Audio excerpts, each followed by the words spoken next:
Tulsi Gabbard is a former presidential candidate. She's also a former Democrat. She served in the armed forces and now she's a politician.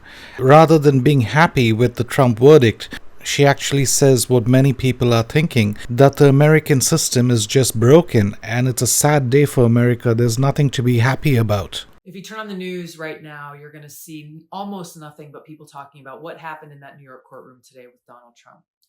I think it's important that we take a step back and really look at what are the very serious consequences that have come from this, that extend far beyond this specific case, these charges, this verdict, and even Donald Trump. What we are seeing here should be a wake-up call to every American, regardless of your political affiliation, regardless about how you feel about President Trump or President Biden. She's absolutely right. This goes well beyond Democrats or Republicans or independents or anything else. What has happened is President Biden has turned our country into a banana republic, a country where those in power are using the law, the rule of law, and our justice system and law enforcement to persecute their political opponents. That's the reason I said it's a sad day for America. Now, this isn't something that is only happening to Donald Trump. The consequences of this apply to every one of us, because as we see this new norm and new precedent being set, how can we as Americans feel safe and feel emboldened in challenging political authorities in our own country when we know that they can use the power of law enforcement to go after us, to go after their political opponents, to go after people who have the courage and the audacity to challenge their authority? That is what is at stake here.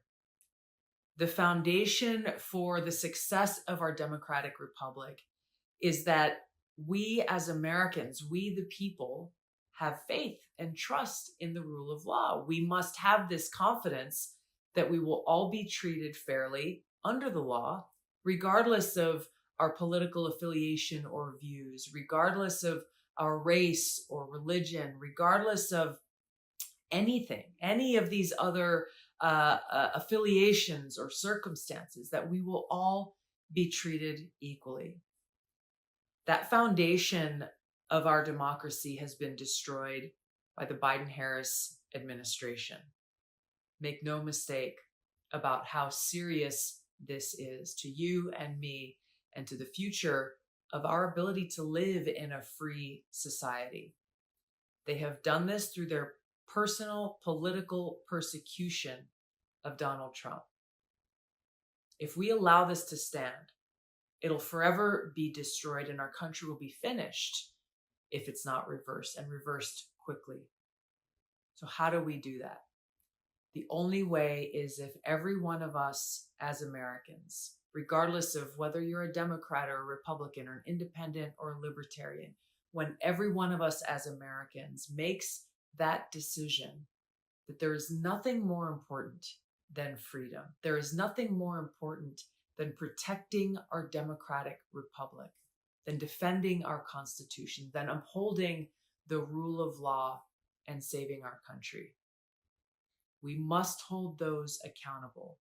We must hold President Biden and his administration accountable by punishing them and other politicians who dare to put their own desire for power in a higher place of importance than our freedom, our Constitution, our Bill of Rights, our rule of law, our democratic republic. It's not too late.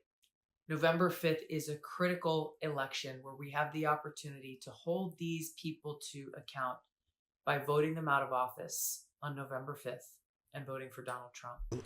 I really admire this lady Tulsi because she says it like it is. She was not afraid of Hillary Clinton and neither was she afraid of Kamala Harris.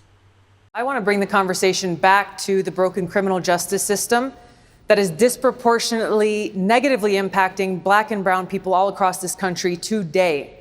Now, Senator Harris says she's proud of her record as a prosecutor and that she'll be a prosecutor president, but I'm deeply concerned about this record.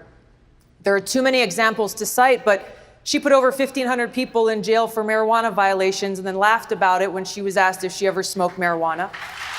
She blocked evidence. She blocked evidence that would have freed an innocent man from death row until the courts forced her to do so. She kept people in prison beyond their sentences to use them as cheap labor for the state of California.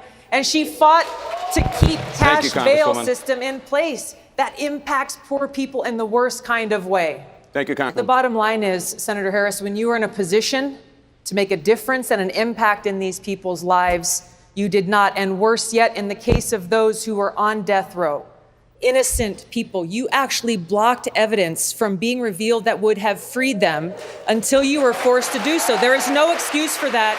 And the people who suffered under your reign as prosecutor, you owe them an apology.